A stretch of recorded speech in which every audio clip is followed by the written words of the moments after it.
आपको नहीं लगता कि पाकिस्तानी इस चैनल को देख रहे होंगे?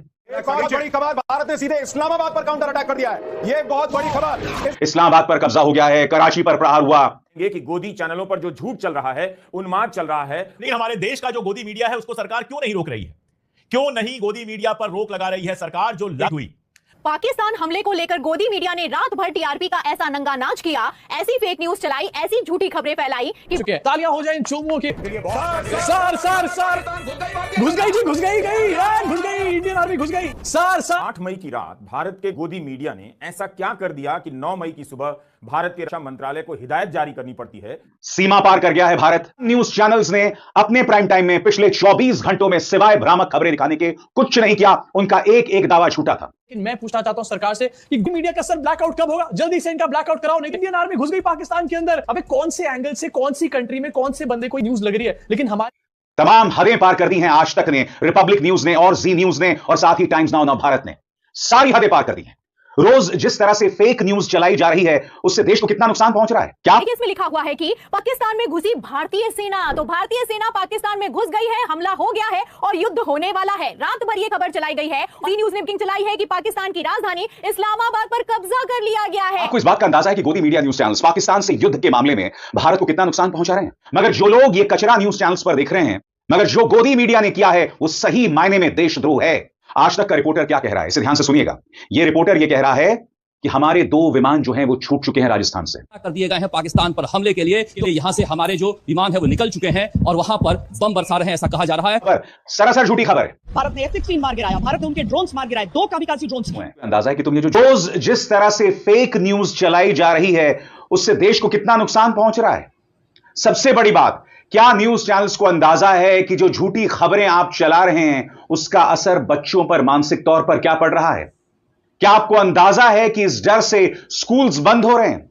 क्या आपको अंदाजा है कि आपकी फेक और फर्जी न्यूज की वजह से सीमा पर जो लोग बसे हुए हैं उन पर कितना बुरा असर पड़ रहा है? सबसे बड़ी बात, इन तमाम न्यूज चैनल्स में ये जो अक्सर आप सायरन की आवाजें सुनते हैं, आपको अंदाजा है कि इसका कितना बुरा असर पड़ने वाला है? क्योंकि आप जानते हैं दोस्तों, किसी भी जगह पर अगर हालात खराब होंगे तो सरकार सायरन बजाएगी। मगर जो लोग ये कचरा न्यूज चैनल्स पर देख रहे हैं वहां पर भी उन्हें सायरन सुनाई पड़ रही है। अब अगर समानांतर तौर पर असली सायरन सुनाई पड़ेगा तो कौन ये सोचेगा कि असली सायरन बज रहा है या न्यूज चैनल का सायरन बज रहा है? इन तमाम चीजों के बारे में भारतीय जनता पार्टी सरकार को समझना पड़ेगा, सोचना पड़ेगा। मैं अपने मन से बार बार कह रहा हूं कि मेरा संपूर्ण विश्वास है अपनी सरकार पर और मैं उसी खबर पर विश्वास करूंगा जो भारतीय सेना हमारे सामने रखेगी। मगर जो गोदी मीडिया ने किया है वो सही मायने में देशद्रोह है। तमाम हदें पार कर दी हैं आज तक ने, रिपब्लिक न्यूज ने और जी न्यूज ने और साथ ही टाइम्स नाउ नवभारत ने सारी हदें पार कर दी हैं। एनडीटीवी को छोड़कर तमाम न्यूज चैनल्स ने अपने प्राइम टाइम में पिछले 24 घंटों में सिवाय भ्रामक खबरें दिखाने के कुछ नहीं किया। उनका एक एक दावा झूठा था। वो दावे क्या थे कुछ देर बाद। मगर अगर मैं फिर आपसे कह रहा हूं, मेरा विश्वास सिर्फ भारतीय सेना पर है। जो भारतीय सेना खबर देगी मेरा उस पर विश्वास है। मगर क्या वजह है कि गोदी मीडिया न्यूज चैनल्स ऐसी खबरें चला रही हैं जिससे देश की सुरक्षा ताक पर है? मैं आपके सामने 2 मिसाल देना चाहता हूं। सबसे पहले आज तक देखिए, आज तक का रिपोर्टर क्या कह रहा है, इसे ध्यान से सुनिएगा। यह रिपोर्टर यह कह रहा है कि हमारे 2 विमान जो हैं वो छूट चुके हैं राजस्थान से और वो हमला करने वाले। मैं फिर आपसे सवाल पूछना चाहता हूं, यह कार्यक्रम अब से 12 घंटे पहले लाइव चल रहा था। आपको नहीं लगता कि पाकिस्तानी इस चैनल को देख रहे होंगे? बताइए। यहां पर एक news channel operational details leak कर रहा है। या तो जो बोल रहे हैं वो पूरी तरह से झूठ है, वो भी गलत है। यहां पर ऑपरेशनल डिटेल्स लीक किए जा रहे हैं। याद कीजिएगा, सूचना और प्रसारण मंत्रालय ने बाकायदा एक दिशा निर्देश जारी किया था और उस दिशा निर्देश में कहा गया था कि किसी भी तरह का ऑपरेशनल डिटेल्स लाइव कवरेज में लीक ना किए जाएं। ये देखिए आज तक क्या कर रहा है। स्थान नहीं बताऊंगा आपको अंजना, राजस्थान से करीब 4 फाइटर रवाना कर दिए गए हैं पाकिस्तान पर हमले के लिए। तो अब जो पिछले 1 घंटे से नापाक कोशिश कर रहा था पाकिस्तान भारत पर हमले की उसका जवाब देने के लिए यहां से हमारे जो विमान है वो निकल चुके हैं और वहां पर बम बरसा रहे हैं, ऐसा कहा जा रहा है। अभी फिलहाल मैं आपको दिखा नहीं सकता इस तरह के यहां पर। और बात वहां नहीं रुकती, दूसरी खबर देखिए। राजौरी में फिदाइन अटैक, ये आज तक कह रहा है। सुनिए खबर, सरासर झूठी खबर है। सेना ने कहा ऐसा कोई फिदाइन अटैक नहीं हुआ है। मैं ये खबर आपको क्यों दिखा रहा हूं, आपको अंदाजा है इस खबर के चलने के बाद लोगों में किस कदर पैनिक अटैक्स होंगे। जिन जगहों पर पापा की परी फिदाइन अटैक या सुसाइड अटैक की बात कर रही हैं, वहां पर कई ऐसे लोग रह रहे होंगे जिनके रिश्तेदार भारत के अलग अलग हिस्सों में होंगे। मैं आपसे एक सवाल पूछना चाहता हूं और इस शब्दावली के लिए मैं आपसे माफी मांगना चाहूंगा पहले से। अगर यह खबर सुनकर किसी के रिश्तेदार को दिल का दौरा पड़ जाए और उनकी मौत हो जाए, तो क्या ये पापा की परियां उसका जवाब देंगी? सुनिए क्या खबर चलाई गई। राजौरी में फिदाइन अटैक की ये खबर है जो हम आपको बता रहे हैं। एक ब्रिगेड पर कश्मीर के इलाके में एक फिदाइन अटैक की भी खबर आ रही है, जो कि चिंताजनक है। लेकिन उनका सामना, उन आतंकियों का सामना किया जा रहा है पाकिस्तान ने। दरअसल उसके पास अपने सैनिक, अपना हथियार, अपना असलहा तो कम ही है, लेकिन वो आतंकियों का इस्तेमाल करता है इस तरह की चीजों के लिए। भारत ने F-16 मार गिराया, भारत ने उनके ड्रोन्स मार गिराए, 2 कामिकाज़ी ड्रोन्स, एक उधमपुर में, एक अखनूर में उसने भारत ने मार गिराया है। उसके हमले को नाकाम किया है और अब हम पलट कर कह रहे हैं कि लो, इससे बचकर दिखा दो, इन मिसाइलों से बच सकते हो तो बचकर दिखा दो। हेवी आर्टिलरी फायरिंग अलग अलग इलाकों से हो रही है। भारत एक कमजोर देश नहीं है।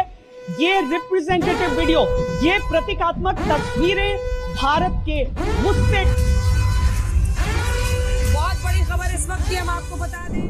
और बात वहां नहीं रुकती दोस्तों। कंगना रनावत जो कि सांसद हैं, उन्होंने ये वीडियो चलाया जो आप स्क्रीन पर देख रहे हैं। ठीक है, यहां पर ये क्या कह रही हैं, मूड, ये इस वक्त मूड है, कंगना रनावत ऐसा कह रही हैं। इत्तेफाकन दोस्तों, इसी तस्वीर का इस्तेमाल एक पाकिस्तानी हैंडल ने किया था जिसका नाम है साबिर शाकिर, जो कि ARY न्यूज से जुड़े हुए हैं। यानी कि जिस तस्वीर और जिस वीडियो का इस्तेमाल ARY न्यूज का एक पत्रकार कर रहा था, वो एक सांसद भी कर रही हैं। ये क्या हो रहा है दोस्तों, आपको अंदाजा है? कई न्यूज चैनल्स ने यह तक चलाया कि भाई इस्लामाबाद पर कब्जा हो गया है, कराची पर प्रहार हुआ, सीमा पार कर गया है भारत। मैं आपको बतलाना चाहता हूं दोस्तों, जब कोल्ड वॉर चल रहा था, शीत युद्ध चल रहा था अमेरिका और रूस के बीच, उस वक्त कई झूठी खबरें इस तरह से चला दी जाती थीं और दुनिया कई बार खात्मे की कगार पर पहुंच जाता था। क्योंकि होता क्या था, जब ऐसी खबरें चलती थीं तो रूस जो है वो सतर्क हो जाता था, वो अपने परमाणु वेपन्स जो है एक्टिवेट कर देता था। ऐसा कई बार हुआ है और इस पर कई फिल्में बनाई गई हैं और कई किताबें भी लिखी गई हैं। क्या गोदी मीडिया न्यूज चैनल्स को अंदाजा है कि तुम ये जो झूठी खबरें चला रहे हो, सबसे पहली बात, ये झूठी हैं।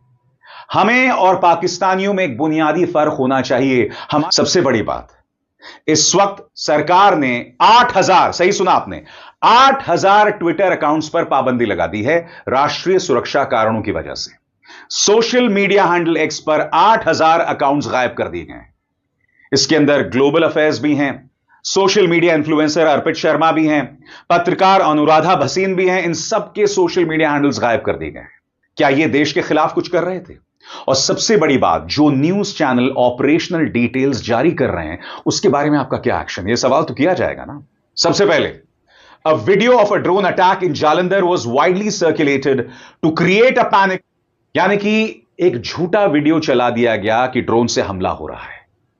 PIB लगातार फैक्ट चेक कर रहा है। यह देखिए, an Indian post was claimed to be destroyed by the Pakistani army in one of the fake videos spread online.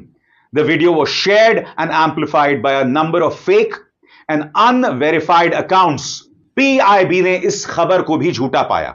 इसके बाद दोस्तों, ये देखिए, चौथी और पांचवी खबर, information regarding a Fidain attack on an army brigade in Rajouri, Jammu and Kashmir was widely circulated and shared. PIB found this news to be false, fake.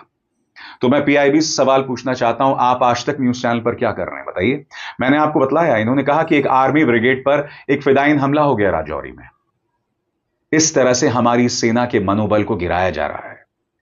मैं प्रोपेगेंडा वॉर समझ सकता हूं, यानी कि अगर ये तमाम न्यूज चैनल ये चला रहे हैं ना कि साहब कराची पर हमला कर दिया, वहां हमने कब्जा कर लिया, इस्लामाबाद पर कब्जा कर लिया, ये हो सकता है प्रोपेगेंडा वॉर्स का हिस्सा हो।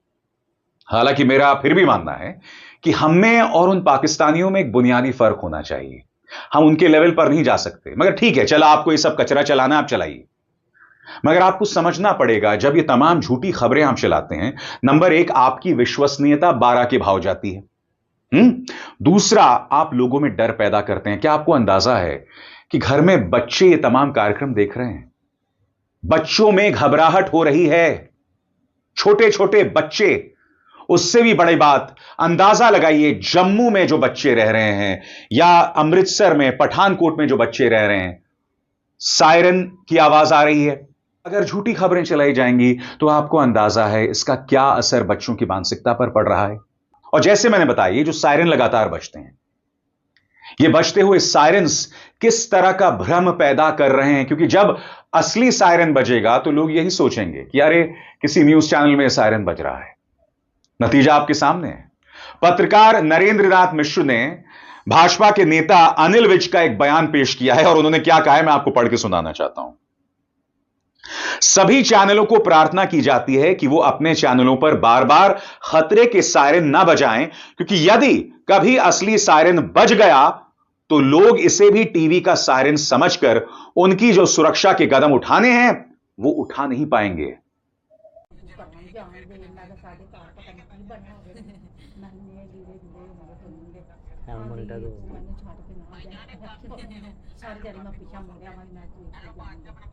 गई तो ਵਿੱਚੋਂ ਦੇਖ ਕੇ ਵੀ ਆਕੇ ਖਾਦੇ ਨੇ ਆਕੇ ਮੈਂ ਫੋਨ ਕੀਤਾ ਮੈਂ ਆ ਉਹ ਮਰੀਜ਼ ਨੂੰ ਤੇ ਕੀ ਮੇਰੀ ਮਾਂ ਨੂੰ ਵੀ ਹਾਲਾ ਵੀ ਇੱਥੇ ਗਈ ਚਲੀ ਉਹ ਇਹਨਾਂ ਨਾ